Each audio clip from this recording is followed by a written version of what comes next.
Bismillahirrahmanirrahim. Assalamualaikum warahmatullahi wabarakatuh. Waalaikumsalam. Alhamdulillahi rabbil alamin.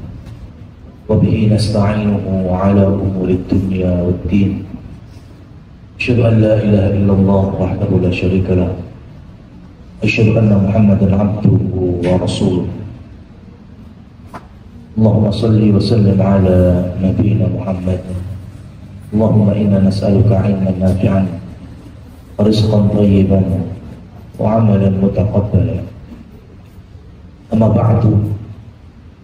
Rekan-rekan semuanya, muslimin muslimat, alhamdulillah segala puji bagi Allah yang telah mengumpulkan kita dalam kebaikan majelis ilmu.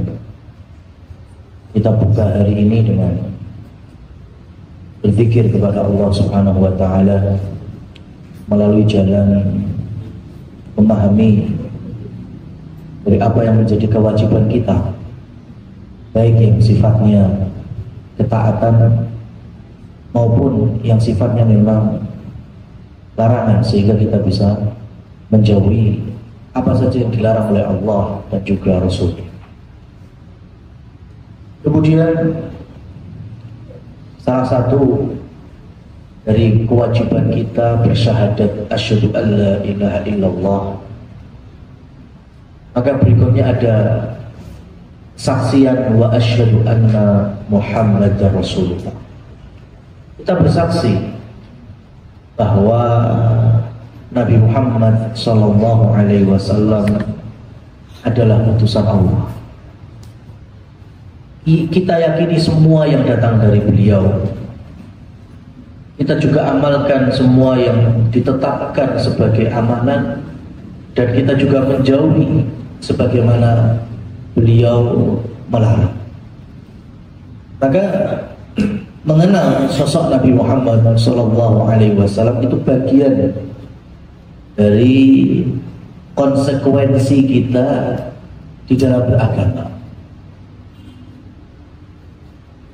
Mengenal Nabi mulai dari masa kecilnya, dewasanya, diutus berdakwah 13 tahun di Mekah, kemudian 10 tahun di Madinah, sampai akhirnya beliau wafat. Ini adalah sarana kita mengenal untuk kemudian mencintai beliau.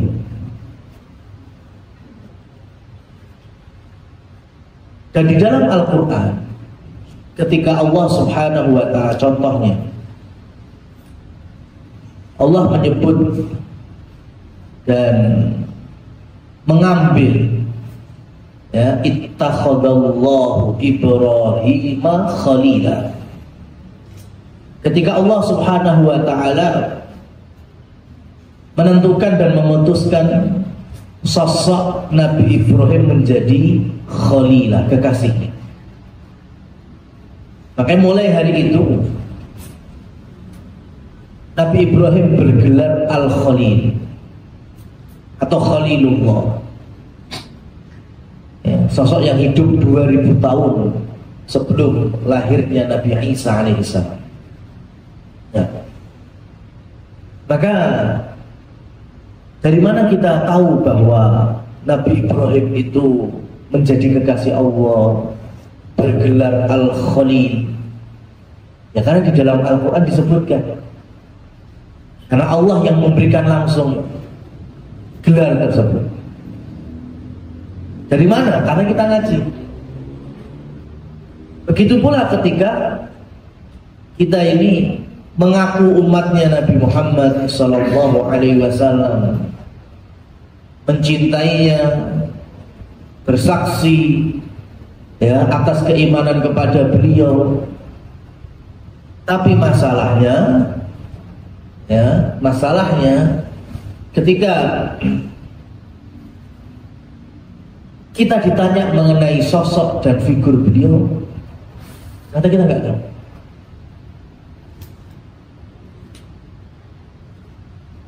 Padahal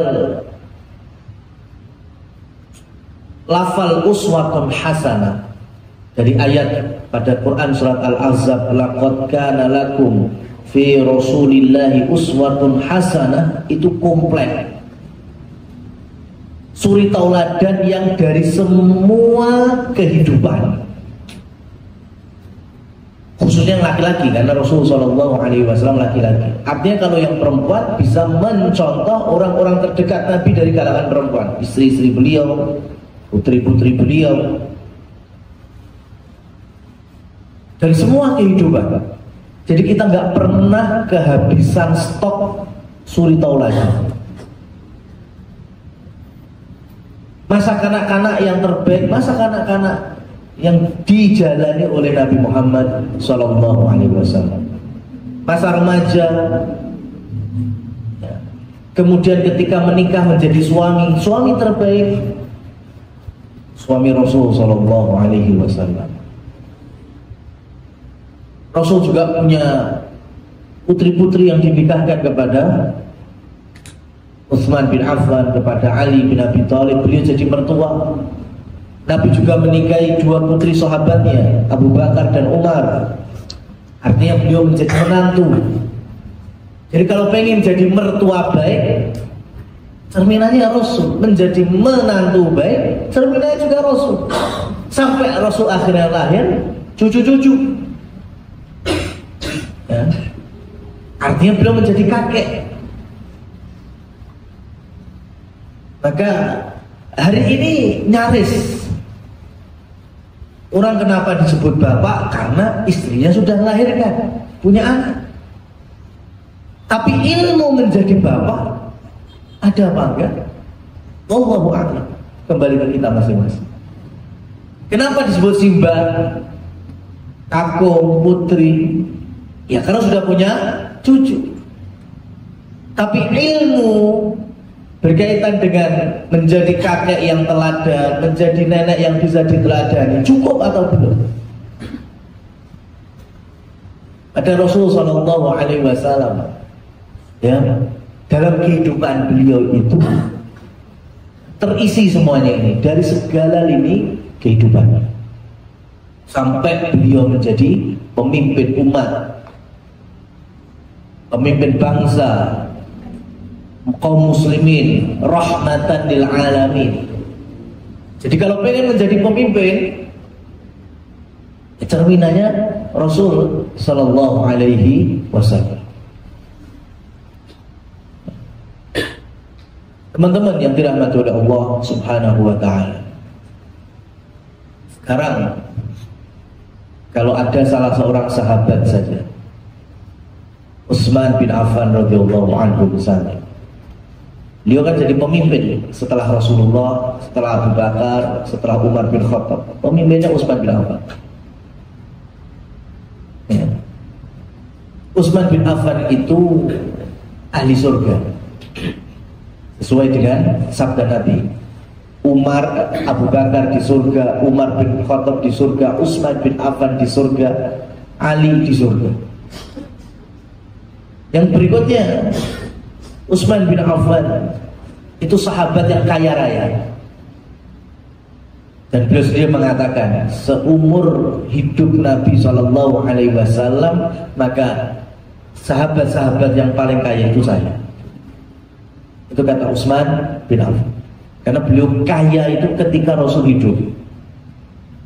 Karena setelah Rasul wafat, Abu Bakar, Umar, beliau juga membantu kepemimpinan mereka berdua sehingga nggak fokus dagang. Apalagi ketika jadi pemimpin, sudah mikirnya mikir umat, itu pun nggak marah-marah, ya, kaya terus, hartanya barokah. Bahkan sebelum lahir keluarganya juga keluarga kaya raya. Itu Utsman bin Affan. Tapi menjelang akhir kehidupannya yang dibunuh, itu beliau difitnah. Ya, katanya bagi-bagi harta negara kepada keluarga. Itu salah satu fitnah yang disematkan kepada Utsman bin Affan. Pemimpin yang soleh, ahli surga, kaya raya, hartanya barokah, itu tidak lepas dari nyinyir masyarakatnya, tetap dijelek-jelekin. Ya, apalagi yang sudah jadi kebalikannya, mimpin soleh juga enggak, harta mungkin banyak haramnya, ya daripada yang halalnya, enggak berkah. Oh ya sudah, siap-siap. Ya, maka yang lebih soleh daripada Utsman siapa? Rasul Shallallahu Alaihi Wasallam. Ada musuhnya enggak Rasul? Ada. Jadi rumusnya itu udah kayak gini, pemimpin sesoleh apapun tetap ada musuhnya. Ya, sebaik apapun tetap ada musuh. Itu udah rumus. Rasul itu masih punya musuh. Karena bagian dari ujian. Maka yang menjadi ketentuan dalam syariat, ketika pemimpin itu zalim, pemimpin itu nggak adil, pemimpin itu macam-macam, maka bagaimana metode kita menasihatinya, bagaimana metode kita di dalam masih mengambil ketaatan selagi tidak dalam maksiat kepada Allah, larangan kita untuk memberontak dan lain seterusnya di situ. Ya, kalau kita mikirnya dari sudut pandang pemimpin terus, ya, lewat sebaik Rasul aja masih dimusuhi, sebaik Utsman bin Affan juga masih punya musuh, bahkan dibunuh, bahkan tangan beliau dipotong oleh pembunuhnya. Padahal tangan itu yang dulu menulis Al-Quran. Karena ketika awal-awal Nabi diutus, itu diantara penulis wahyu adalah Utsman bin Affan. Dan yang membunuh orang kafir bukan orang Islam. Ya, yang dikenal dengan Khawarij. Ya, kelompok yang mengkafirkan, ya mudah mengkafirkan sesama. Dan yang paling gampang tandanya yaitu gampang mengkompori, ya, bahwa pemimpin penguasa itu kalau nggak sesuai dengan pemikirannya digulingkan, berontak. Ya, bagi mereka itu amalan yang bagus, amalan yang utama. Utsman dibilang nggak adil, ada jaminannya surga dari Rasul Sallallahu Alaihi Wasallam. Nah, rekan-rekan sekalian yang dirahmati oleh Allah Subhanahu wa Ta'ala, ada riwayat yang dikeluarkan oleh Imam Tirmidzi di dalam kitab Sunannya, di mana beliau menukilkan hadis dari Jabir bin Samurah ketika Rasulullah Shallallahu Alaihi Wasallam bersabda, la an yu'addiba ar-rajulu waladahu afdal min an yatasaddaq bisa'in. Kata Rasul, kalian mendidik akhlak, adab, ya, kepada anak-anak kalian, pada generasi, maka hal itu afdal, lebih utama dibandingkan kalian sering-sering sedekah sebanyak satu sok. Satu sok itu ukuran apa? Zakat fitrah. Ya, zakat fitrah yang setiap tahun kita tunggu-tunggu itu penghujung Ramadan sebelum melaksanakan sholat Idul Fitri. Nah, kewajiban muslimin dan muslimat itu mengeluarkan zakat fitrah sebanyak satu sok. Itu yang keluar dari Rasulullah Shallallahu Alaihi Wasallam. Ya, jadi belajar itu aslinya harusnya seperti ini. Ya, kita tahu ukuran zakat fitrah itu satu sok. Kalau kita muter-muternya masih kilogram, mesti nggak bakal bubar. Mesti masih ada perbedaan pendapat para ulama. Ya, nggak bakal selesai. Arab yang 2,5 kilo, ada yang 2,6, 2,7, 3 kilo. Nggak bakal selesai. Kenapa? Karena aslinya bukan pakai kilo hitungannya. Pakai apa? Sok. Ya. So itu takaran Madinah, hari ini dijual di Madinah. Ya. Jadi sebetulnya kalau pengen aman, ya, umpamanya di Thayyibah ini punya ya satu item sok Madinah.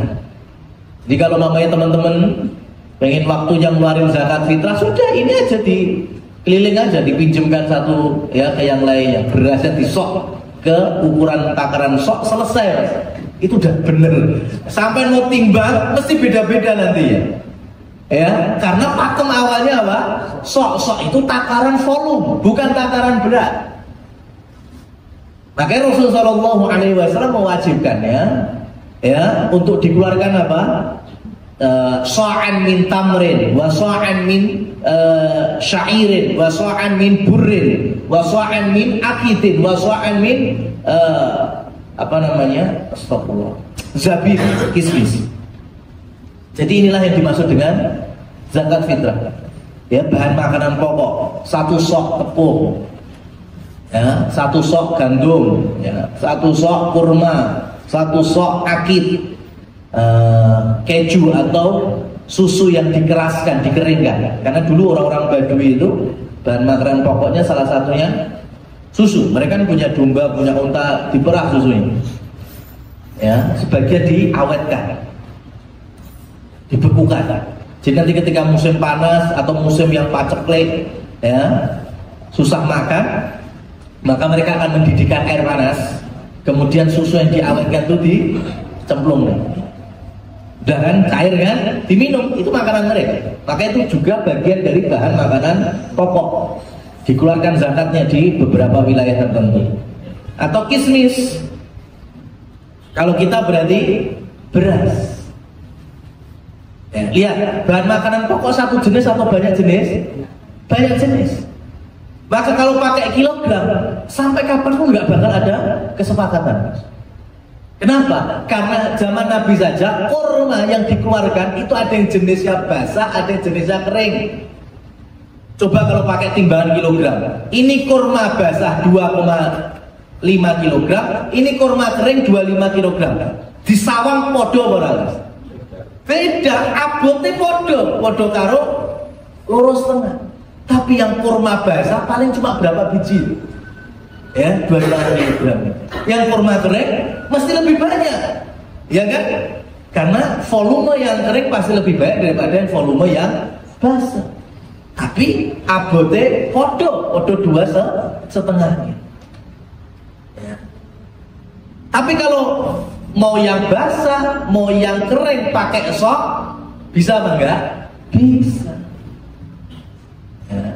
Begitu juga gandum, ada gandum yang syair biasa, ada yang bur yang lebih mahal. Itu beda kalau pakai kilogramnya. Maka kita hari ini juga sama. Ya. Pendapat beras 2,5 kilogram itu kan diantaranya keluar dari fatwa para ulama, para masyayikh, ya, yang tinggal di negeri-negeri wilayah Persia, ya, Afrika bagian Maroko dan seterusnya, mazhab Imam Abu Hanifah besar. Ya. Kenapa? Karena beras mereka seperti yang antum tahu basmati itu gede-gede dawa.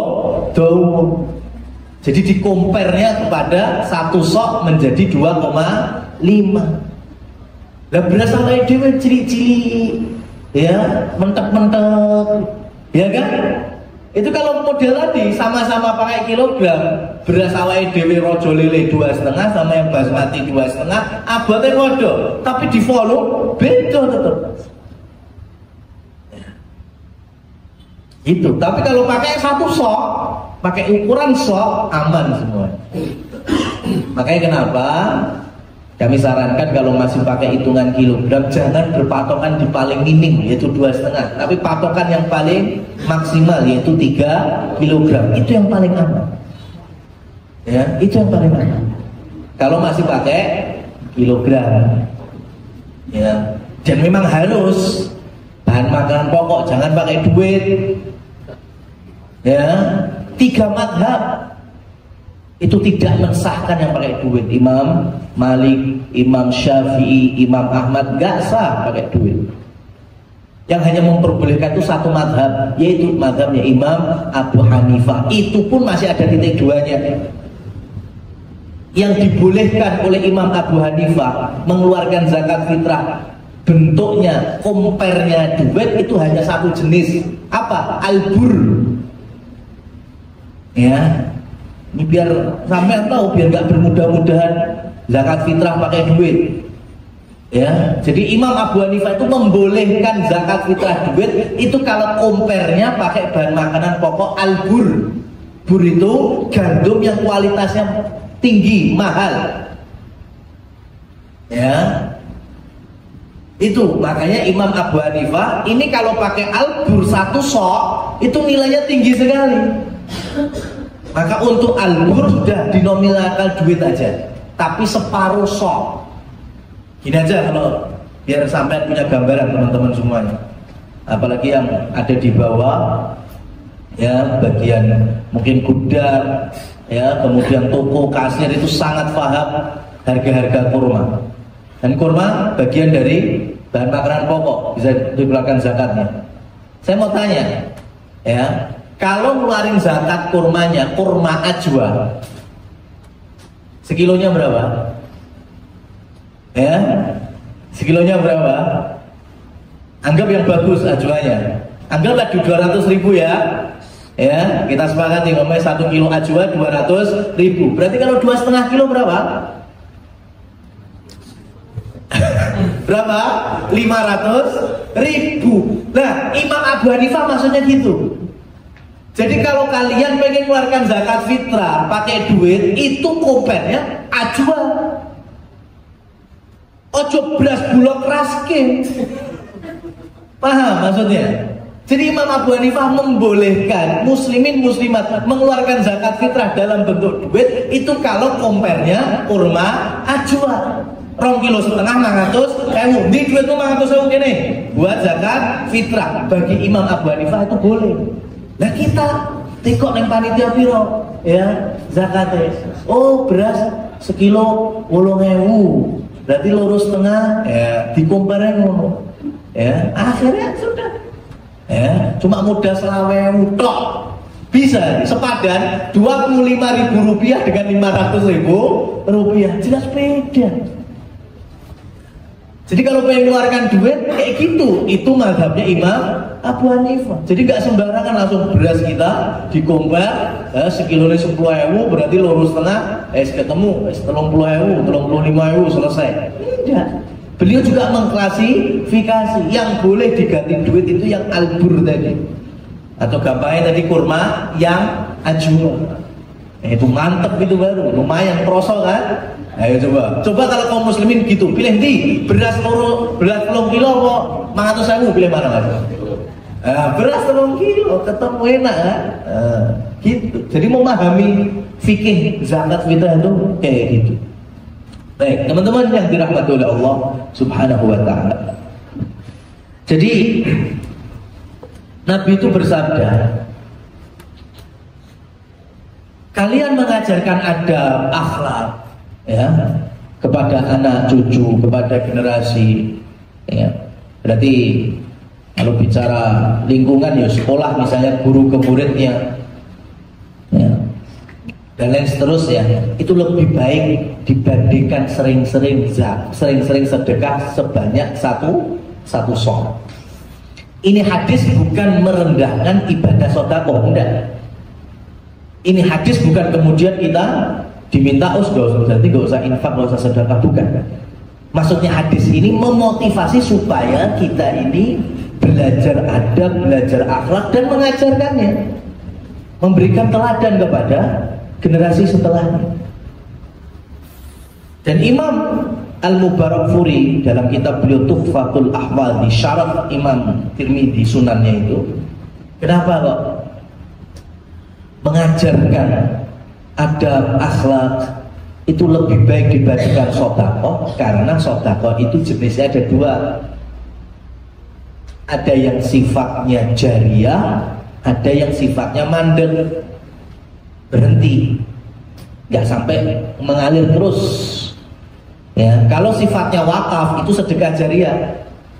Tapi kalau kita hanya naktir teman, ya, ngajak makan-makan teman, itu bukan jariah, itu dapat pahala betul. Tapi selesai di situ aja.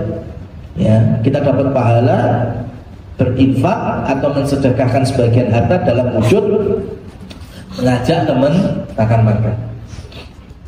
Adapun ketika kita mengajarkan akhlak, adab, ilmu-ilmu agama, maka itu sifatnya jariah. Pahala itu ngalir terus sepanjang apa yang kita ajarkan itu diamalkan oleh generasi-generasi penerus. Nah, sekarang cerminannya tadi siapa? Rasulullah Shallallahu Alaihi Wasallam. Siapa yang bisa berani ngaku-ngaku kita lebih sibuk dari Nabi? Ya, Nabi itu bukan hanya mikir keluarga saja, istri beliau saja. Ketika di Madinah itu ada 9. Ya, kita kan cuma 1 nih. Ya, Nabi aja 9. Belum mikir sahabat yang tidur di Masjid Nabawi yang memang fakir miskin, makannya gimana, minumnya gimana, itu dipikir sama Rasul. Belum sahabat yang lainnya, belum secara umum dakwah Islamnya. Dan ternyata Anas bin Malik itu pernah hitung 6 bulan, dihitung 6 bulan lebih. Kata Anas bin Malik meriwayatkan hadis ini, aku menyaksikan Nabi itu setiap subuh keluar dari kamar istrinya untuk menuju rumahnya Fatimah, putri beliau. Kemudian ngetuk sambil beliau berkata, as-shalah, as-shalah ya ahlal bait, innama yuridu bikumullah an yudhib ankumur rizza syaitan wa yutahhirakum tadhira. Jadi Anas hitung-hitung itu sampai 6 bulan, habis itu udah gak dihitung lagi. Jadi aku pernah menyaksikan 6 bulan lebih setiap hari Nabi itu di waktu subuh keluar kamar dari istrinya, kemudian beliau ketuk pintu rumahnya Fatimah putrinya sambil berkata, sholat, sholat, subuhan, subuhan, bangun Fatimah, sesungguhnya Allah ingin mensucikan kalian dari noda-noda setan dan membersihkan kalian sesuci-sucinya. Kalau konteksnya Rasul itu gugah Fatimah di rumahnya, berarti Fatimah itu sudah berkeluarga. Siapa suaminya? Ali bin Abi Thalib.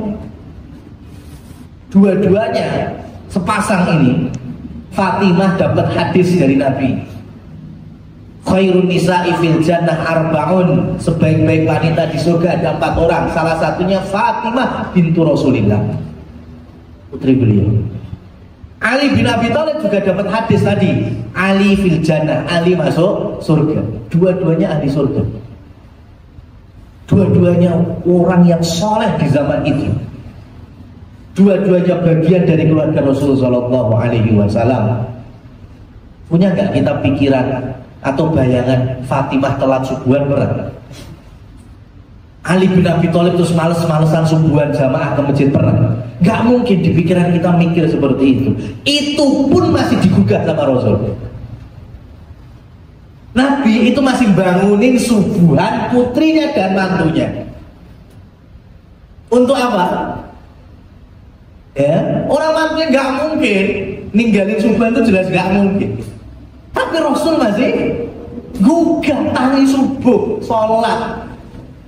Ya, karena beliau menjadi suri tauladan kita, ingin mengajarkan kepada umatnya bahwa namanya mendidik generasi, mengingatkan, menasihati itu gak mentok umur, gak mentok status. Ya, kan kita kadang anak sudah balik terus kaya ra gelem nasihati dengan alasan wis gede. Ya, apalagi anak sudah berkeluarga, gak nikah. Lihat contoh Nabi itu masih bangunin Fatimah, padahal kita sudah omah dewi loh. Ya, jadi gak terputus nasihat orang tua kepada anaknya, kakak kepada adiknya, ya, suami istri, istri suami, ya, semuanya. Karena kita butuh kesolehan itu mewarnai kehidupan kita. Itu contohnya. Dalam riwayat yang lain, Aisyah radhiyallahu anha, istri Nabi, bersumber dari Al-Hasan. Hasan itu cucu Nabi. Kata Aisyah, meriwayatkan dari Hasan, "Allamani jaddi," kakekku dulu ngajari aku. Berarti siapa kakeknya? Nabi. Kalimat, jadi lafal-lafal, aku luhunna fil witri, aku pasti baca di sholat witirku. Bacaan apa itu? Allahumma hdini fiman hadait, wa afini fiman afait, wa tawallani fiman tawallait. Bacaan apa ini? Doa kunut. Itu yang meriwayatkan cucu Nabi Hasan bin Ali radhiyallahu anhu. Dan Hasan itu lahir tahun 3 Hijriah. Rasulullah wafat tahun 11 Hijriah. Berarti ketika Rasul sudah gak ada, Rasul meninggal dunia, itu umurnya Hasan berapa tahun? Kalau lahir baru tahun 3, 11 Mbah Kakungnya sudah gak ada. Berarti berapa? 8 tahun. Hasan umur 8 tahun, Nabi sudah wafat. Berarti kira-kira Nabi ngajarkan doa kunut itu usia berapa? 7 tahun, 6 atau 7 tahun.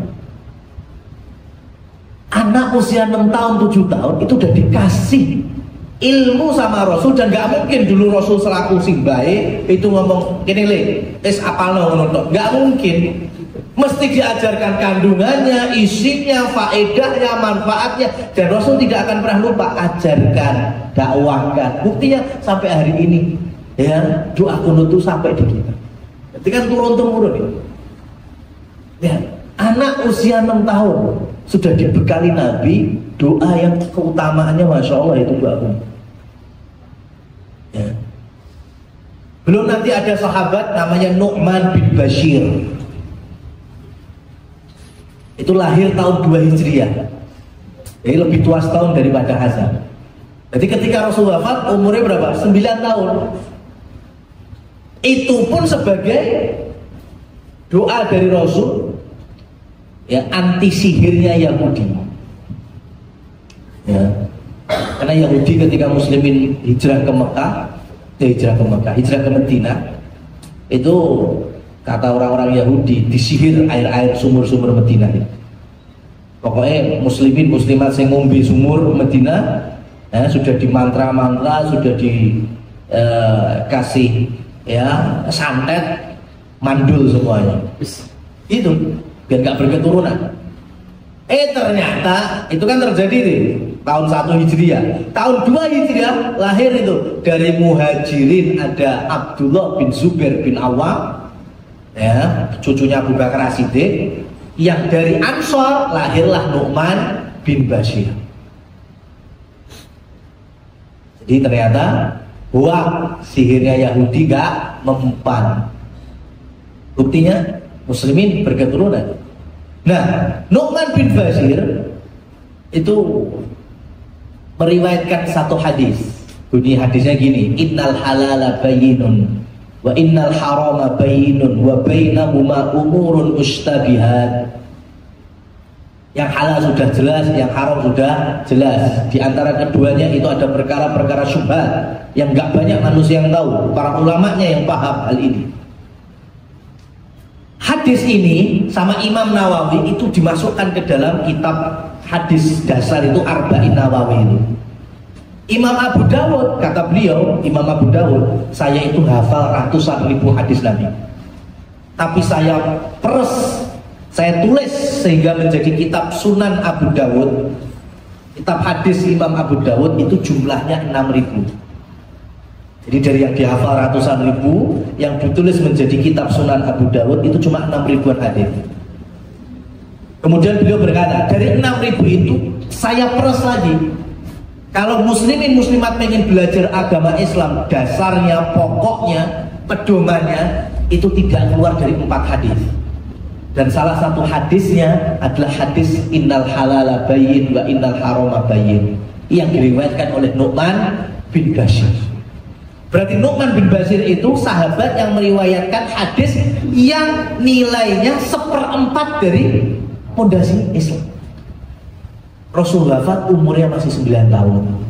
Dan ketika Rasul mengajarkan yang halal jelas Nu'man, yang haram jelas Nu'man, itu umur Nu'man itu masih 7 tahun. Bisa bayangkan mas, anak 7 tahun diajari 1/4 dari pondasi Islam. Ya, dicoba nggak apa-apa, nanti kalau punya anak yang usia 7 tahun atau punya adik yang usia 7 tahun, jangan ngomong mas, ini nih, yang halal jelas, yang haram jelas. Kira-kira kan? Masuk Allah lah itu, dong lah itu. Tapi Nu'man aja, ya, bukti sampai hari ini hadisnya sama. Artinya Rasul Shallallahu Alaihi Wasallam mengajarkan agama ini yang lihat usia, yang gede-gede, yang dewasa, mantunya, anaknya, tetap yang kecil-kecil juga nggak beliau lepas. Ya, nggak ada perbedaan. Ya, Rasul Shallallahu Alaihi Wasallam ngajari di Masjid Nabawi itu nggak ada. Berbeda cuma 2, majelis pria, majelis wanita, itu tok. Nggak ada perbedaan umur, itu nggak ada. Makanya kan ada tuh Nabi ngasih pelajaran adab bagus sekali. Ada sahabat bawa anaknya. Ya, kenapa? Karena anak kecil pun nggak apa-apa masuk majelisnya Nabi. Ternyata satu anaknya dibopong, ya, didudukkan di pahanya, yang satu ditaruh di lantai masjid. Nabi bilang, nyapa kok beda nih? Ya, ini dua-duanya anakmu loh. Kenapa satunya mbok pangku, satunya mbok selene? Ya, lantai masjid. Gak seperti itu. Kalau kamu pangku dua-duanya. Kalau nggak mau pangku, ya taruh di lantai dua-duanya. Lihat. Itu kan hal yang remeh sebetulnya kan. Tapi Rasul ajarkan, itu adab, akhlak. Karena biasanya memori anak kecil itu lebih dalam, lebih kuat itu. Ya, tentang keadilan orang tuanya itu mungkin orang tua gak kerasa, tapi anak yang merasakan. Mungkin di kita pun juga sama. Umpamanya hari ini kita komplain ke orang tua tentang ketidakadilannya, itu yakin orang tua sampean gak bakal eling. Tapi kita yang eling terus.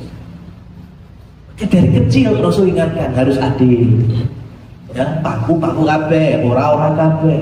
Itu di mana? Di Masjid Nabawi, di majelisnya Rasul Shallallahu Alaihi Wasallam.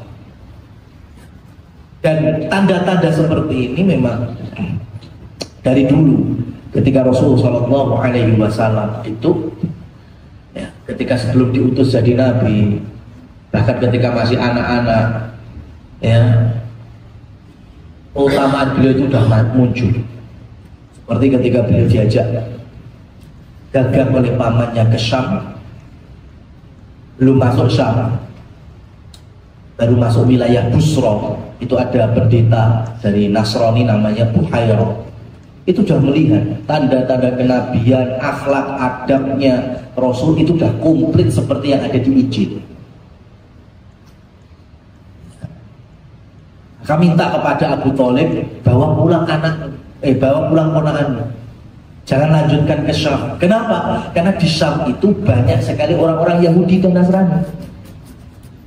Yang hari ini menjadi 4 negara itu Palestina, Yordan, Lebanon, Suriah atau Damaskus.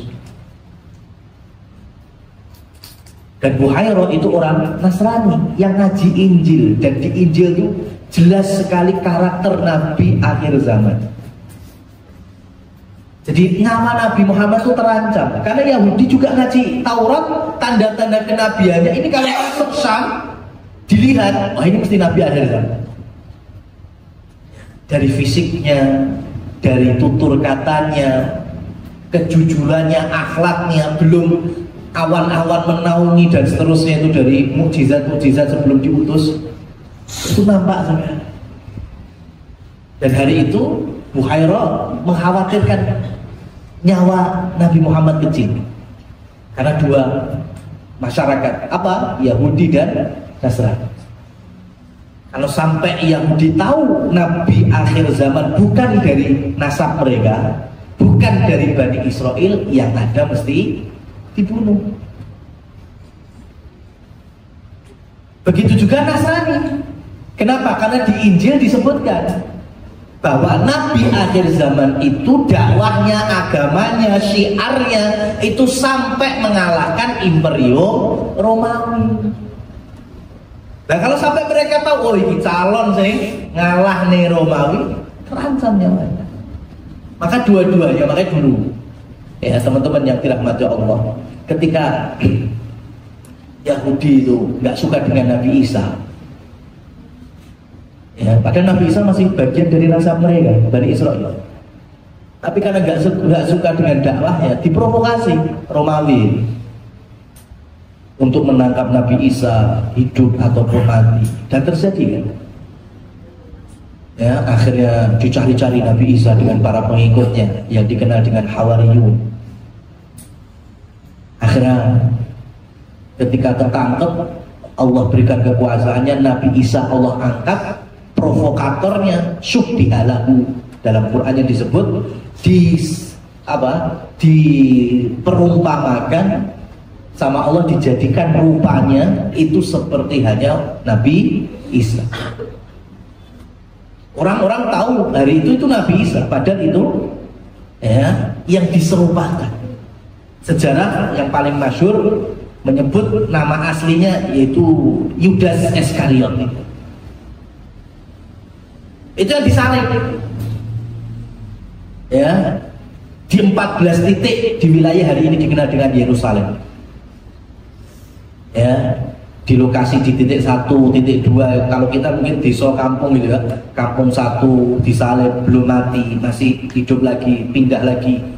Ya, di titik yang kedua nggak langsung mati, masih bisa hidup, bangkit lagi, pindah lagi di lokasi berikutnya, ya masih hidup, sampai 14 titik, 14 kampung. Nah, yang di titik ke-14 itulah Yudas Iskariot mati, tewas.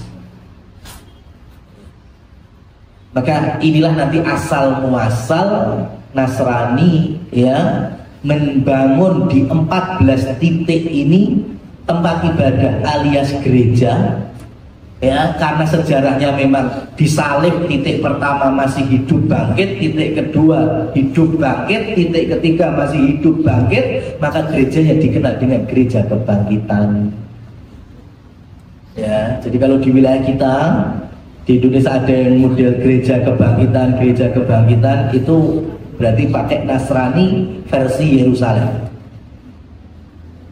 Dan yang disalib bukan Nabi Isa. Nah, maka otomatis ketika pengikut Nabi Isa yang asli Hawariyun menyaksikan ini, mereka juga mengkhawatirkan agama dan nyawa mereka. Akhirnya mereka tiarap sembunyi-sembunyi, sehingga Romawi saat itu kesusahan gimana mencari para pengikutnya Nabi Isa. Akhirnya Raja Romawi punya inisiatif, gimana kalau saya bikin agama Nasrani aja ya, ikut seperti pengikutnya Isa. Otomatis kan judulnya bebas, ya kan? Diumumkan bahwa Romawi, kekaisarannya, raja dan kerajaannya mulai hari itu menisbatkan untuk mengikuti ajarannya Nabi Isa. Siap disebut sebagai penolong pembela Nabi Isa, Nasr atau Nasrani. Maka mulai hari itu pengikut Nabi Isa itu mulai nampak, wah, ya ternyata kerajaan pun sudah seiman dan seakidah. Mulai nampak semuanya. Ya, ketika sudah kumpul semuanya, baru ternyata Raja Romawi berkata, mulai hari ini pokoknya kerajaan Romawi meyakini agama Isa. Senang kan? Cuma keyakinan kita, Isa itu bukan hanya anak Allah, bukan hanya Nabi Allah, bukan hanya sebatas utusan Allah, tetapi sampai di level anak Allah atau putra Tuhan. Kalau kalian setuju, selamat. Kalau kalian menentang, di bawahnya itu sudah ada parit ya, yang ada kobaran api, bakar hidup-hidup. Makanya siapa yang mau selamat ya ngikuti keyakinan Raja Romawi ya. Kalau nggak mau tetap beriman sebagai mereka imannya Nabi Isa alaihissalam, siap mati. Jadi kenapa Romawi menisbatkan dirinya seperti itu? Karena mereka tahu ngaji Injil. Kalau sampai ini keyakinan bahwa Nabi Isa hanya sebatas utusan Allah, padahal di Injil disebutkan masih ada Nabi penutup kerasulan, itu Nabi Muhammad, dan yang akan mengalahkan kekaisaran Romawi. Makanya gimana caranya diputus mata rantai ini? Diyakini bahwa Nabi Isa bukan hanya sebatas utusan Allah, tapi juga putra Allah. Kuatan utusan atau kuatan anak sekarang ya. Jadi betul-betul agama Nasrani versi Romawi itu berbasis isu politik, karena mereka tidak mau kekaisarannya ini jatuh, kekuasaannya pudar. Maka dibikin agama baru Nasrani versi Romawi dengan keyakinan seperti itu. Dan ternyata betul nanti di zaman Umar bin Khattab radhiyallahu anhu, Persia dan Romawi takluk di bawah Islam wal Muslimin. Ini kebenaran yang Allah sampaikan melalui kehidupan Nabi kita Muhammad sallallahu alaihi wasallam. Wallahu a'lam bissawab. Aqulu qouli hadza walhamdulillahi rabbil alamin. Kita lanjutkan dengan sesi pertanyaan. Ustaz mau bertanya. Maaf, pertanyaannya di luar dari pembahasan. Berarti di luar aja gimana?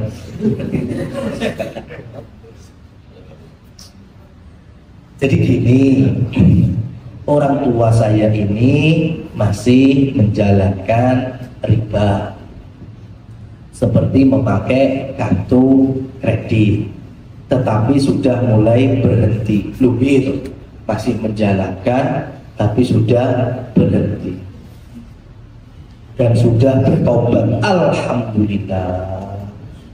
Apakah dalam taubat tersebut bisa diterima sedangkan masih menjalankan proses pembayaran hutang? Masih lama karena nominalnya tidak sedikit, masya Allah ya. Teman-teman, kenapa masyarakat muslimin Madinah sebelum kedatangan Nabi, suku Aus dan Khazraj itu gak banyak yang kaya? Sahabat Madinah itu mulai kaya ya, rata kekayaannya itu setelah Islam masuk, setelah hijrahnya Rasul. Sebelumnya yang kaya bisa dihitung dengan jari. Kenapa? Karena di lingkungan mereka di Yathrib atau di Madinah itu ada orang Yahudi ya, dan Yahudi di Madinah salah satunya mereka adalah owner dan penjual senjata. Ya kan? Makanya Aus dan Khazraj itu perang saudara 120 tahun. Dan itu yang disampaikan kepada Rasul ketika 6 orang ya pemuda datang di musim haji. Nahnu ahlatatna al-harb. Ya Rasul, kami ini capek ya Rasul dengan perang dulur Aus dan Khazraj. Ya. Apa saja, ketika mau damai panas lagi, ketika mau adem panas lagi. Kira-kira siapa yang mana sih? Yahudi. Kenapa? Karena mereka jual senjata. Kalau sampai orang ini, dua suku ini, Aus dan Khazraj, ini adem ayem damai, lah senjatanya sopo sing mayok nih?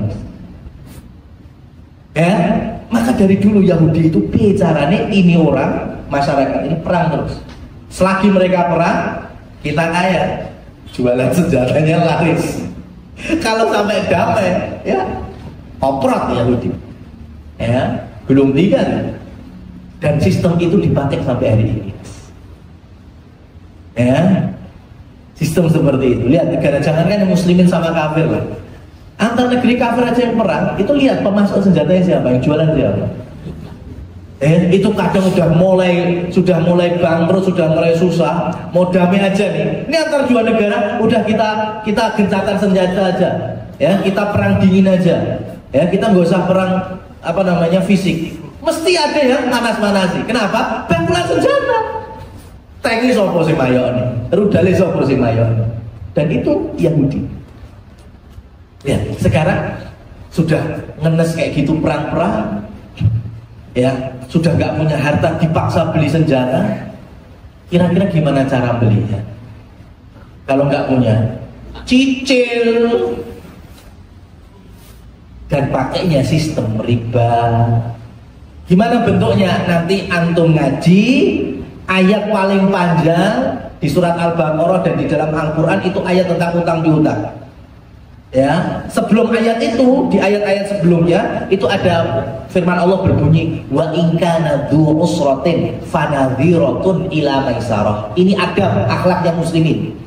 Jadi kalau umpama saya punya duit, saya punya kelonggaran waktu, harta, ada teman di sini utang, udah saya utangi.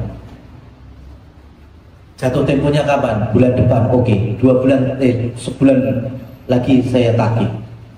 Bulan besoknya saya tagih, mas utangnya sampai atas. Ngapunten, belum bisa lunasi. Karena ya anak saya sakit, ya mertua saya juga kontrol, ya sudah. Ini ayat ini yang dipakai. Wa in kana dzu usratin fanadhiratun ila maisarah. Kalau kamu menyaksikan saudaramu, temanmu, dulurmu itu merasa susah payahan lunasi utang, berikan kelonggaran waktu. Apa ini? Kasih tempo, ya sudah. Mampunya kapan mas? 2 bulan lagi ya, saya tagih. Oh iya, itu masya Allah, itu adab akhlak yang baik. Karena hanya ada pada Islam. Kenapa? Karena Yahudi juga melakukan itu cuma dalam kurung. Ya, Yahudi, musyrikin jahiliyah itu kalau ada orang yang utang sudah jatuh tempo belum bisa melunasi, maka akan diberikan tempo selanjutnya, tapi ada penalti. Ya, ada chestnya. Ya wes, rapopo, sasi ngarep ya. Tapi yo mestinya yo mana berapa persen? Itu Yahudi itu kayak gitu. Ya, itu masyarakat jahiliyah yang kayak gitu. Ya, itulah perbedaannya. Dan itulah riba pada hakikatnya. Ya. Maka itu yang terjadi mas dari dulu. Maka kalau kita lihat yang di grassroots, ya di pasar-pasar tradisional, ya simbol-simbol yang masya Allah itu cicil sampai mencicil tenang. Itu sampai barang-barang sekelas ya Allah daster, panci, dengan model seperti itu. Dan lek wis meh lunas dagange kuwi mesti dipanasi lagi sama bang plecetnya. Wes kene barang anyar, ya kan? Sisan jubukan, ya kan? Cicilannya gampang, P20, ya kan? Gitu. Kira-kira orang kayak gitu bisa tuntas? Mau habis dipanasi lagi, ngambil barang lagi, cicil lagi. Mau habis ambil lagi, cicil lagi. Tak banyak-banyak. Dan itu memang produk Yahudi. Mau itu pakai baju Islam, tetap itu sistem Yahudi. Ya, maka pertama dari pertanyaan ini, yang pertama, alhamdulillah sudah bertobat. Yang namanya tobat, nasuha, mantaba, fala dan balahu, kata Rasul. Siapa yang bertobat dengan sesungguhnya, maka tidak ada dosa baginya. Semoga Allah terima taubatnya, Allahumma amin. Yang kedua terkait dengan kartu kredit. Kartu kredit, ATM, kemudian e-money, ya apapun itu kartunya itu produk, paham? Itu produk, mesin ATM, ya bangunan bank, ya itu namanya produk. Seperti halnya botol dikeluarkan, namanya produk. Kalau botol ini kok diisi CIU, ya bahasa gampangnya ciu, maka menjadi khomer. Tapi sampai ketika secara umum jualan botol, boleh apa enggak? Boleh. Tapi kalau sudah botol isi khomer, jadinya haram. Paham? Jadi ATM, kartu kredit, ya, bank, kemudian e-money, kartu-kartunya, ya, fisik-fisik bangunan itu produk. Kalau ternyata sistem yang ada di produk itu haram, ya tetap kita sebut haram. Tapi kalau sistemnya itu halal, maka tentu produknya pun menjadi halal. Ya. Jadi nggak bisa kita nyebut ATM itu langsung riba 100%. Kenapa? Karena bisa jadi kita gunakan ATM untuk apa? Transfer. Dan transfer ada ribanya apa enggak? Nggak ada. Paham? Atau pembayaran. Ya. Nggak semua pembayaran online juga ada ribanya. Tetapi yang ada sistem ribanya, ya tetap sistem riba itu yang kita haramkan. Paham Mas ya? Jadi biar nggak salah paham. Oh ini masuk bank semua ya haram. Siapa bilang bank haram? Bank yang haram itu bank yang masih menyelenggarakan program-program riba. Kalau di Saudi ada bank Rajhi, bagus-bagus saja. Kenapa? Karena itu betul-betul salah satu bank di dunia yang 100% no riba. Ya, bukti juga bisa bank Rajhi. Ya. Nah, kalau yang masih ada ribanya, ya kita harapkan karena ada ribanya. Paham ya? Jadi kartu kredit kalau sifatnya tidak ada penalti, tidak ada cas, ya, tidak ada bunga dan seterusnya, maka kartu kredit itu bisa saja mubah. Tapi kan memang sampai hari ini belum ada yang seperti itu. Ya, masih pakai sistem yang riba. Nah, ketika sudah berhenti, alhamdulillah. Nah, kalau kita sudah bertobat dari riba, itu bagaimana? Sudah mentok. Yang dulu riba belum tahu, kita tobati sampai di situ halal. Paham Mas? Jadi umpama, Pak Ustadz saya beli rumah ini dengan model KPR riba, ya, tapi alhamdulillah saya sudah tobat, ya, ini pun juga sudah selesai KPR-nya sebelum saya tahu. Gimana? Apakah saya harus jual rumah ini? Tidak, ya, tidak. Kenapa? Karena ini adalah hasil dari riba yang haram di mana sampean belum tahu. Dan ketika tahu kemudian tobat, maka sejauh itu yang sebelum-sebelumnya itu terhitung halal. Yang menjadi masalah kita sudah tahu tapi maksa, nah itu yang memang mau nggak mau harus dijual untuk menutupi hutang ribanya. Ya kan, sudah tahu KPR haram, belum tahu, tak kasih tahu Mas tadi ini, ya, bahwa KPR riba itu haram. Ya kan? Contoh loh ya, simbah-simbah kita dulu nggak ada pakai bangun rumah pakai KPR. Buktinya rumah yang makro-makro. Simbah itu. Bahkan Allah, saya hidup di Salatiga lama Mas. Itu saya itu berapa kali ngangkat rumah dulu orang-orang Salatiga itu, yang desa-desa itu jumlah rumahnya sesuai dengan anaknya, jumlah muwongi. Anaknya 5, muwongnya mesti 5. 6 sama punyanya orang tuanya. Jadi ketika anaknya nikah itu dipotoli, ya kan, pakainya kayu gitu dulu ya di kampung-kampung di Salatiga itu. Jadi itu modelnya guyup suatu RT itu, ya. Dan saya sekolah di situ, makanya dulu kalau ada hajatan dalam tanda petik kayak gini diikut sertakan. Ya, angkut rumah itu. Karena anaknya sudah nikah, dimodali rumah satu umum, ya. Nanti kalau anaknya 5 sudah nikah, sudah itu rumah tinggal satu tok umumnya, ya cuma orang tuanya itu tok. Ganti nanti kebonan, tegalan, sayur mayur, lombok, tanduri gitu. Masya Allah, simbah kita dulu kayak gitu. Kita ya ke generasi warisi utang malah. Pernah pemolak-walik itu. Orang tua kita dulu marisi wuwung omah. Ya, Masya Allah. Bahkan di daerah Stadion Anyar Sukoharjo itu apa sih namanya? Lupa. Kayak Gor Anyar, daerah Idul Univen. Itu ada sebelah selatan Gor sampai arah Gor itu ada simbah-simbah. Nanduri kates, nanduri. Ya, saya tuh pernah jalan ke situ beli soto dakwah. Bukan soto yang berdakwah, soto cedak sawah. Emang tuh saya gitu, soto dakwah. Ya tulis saya MMT gitu, soto dakwah. Coba mas, yang Taman Paku Joyo paham terus. Itu ada soto dakwah, cedak sawah di situ. Nah itu akhirnya saya ngobrol kan, bahasa Bali kan. Jenengan ini lemah jenengan bukan? Dan terus tangguri ke atas, macam gedang sampai sana. Ya pernah kena aku kan kena anak putuku. Orang dulu tuh mikir gitu, ya kan?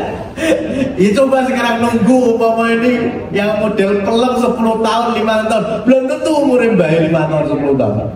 Tapi ucapannya itu Masya Allah. Ya orang kena aku kan kena anak putuku. Ya, Masya Allah. Kita enggak malah laris kan bisa banyak utang gak ada cucu. Maka kembali lagi kasus seperti ini buahnya. Ya, jadi kaidahnya kalau kita bertobat dan masih ada harta-harta riba sebelum kita tahu itu halal semuanya. Tapi wis mandek. Sekarang kita berproses merengkuh harta yang halal. Nah, bagaimana dengan kasus seperti ini? Ketika sudah selesai berhenti, tapi tetap harus ngangsur karena belum selesai. Ya, maka angsur. Lunasilah segera sesuai dengan pokoknya. Ini masalah baru lagi. Ya, kenapa? Karena biasanya lembaga keuangan ketika kita nyetor itu terhitung bukan pokok tapi bunga dulu. Ya, mesti gitu mas. Ya, jadi ketika kita sudah ngerasa, ya kan?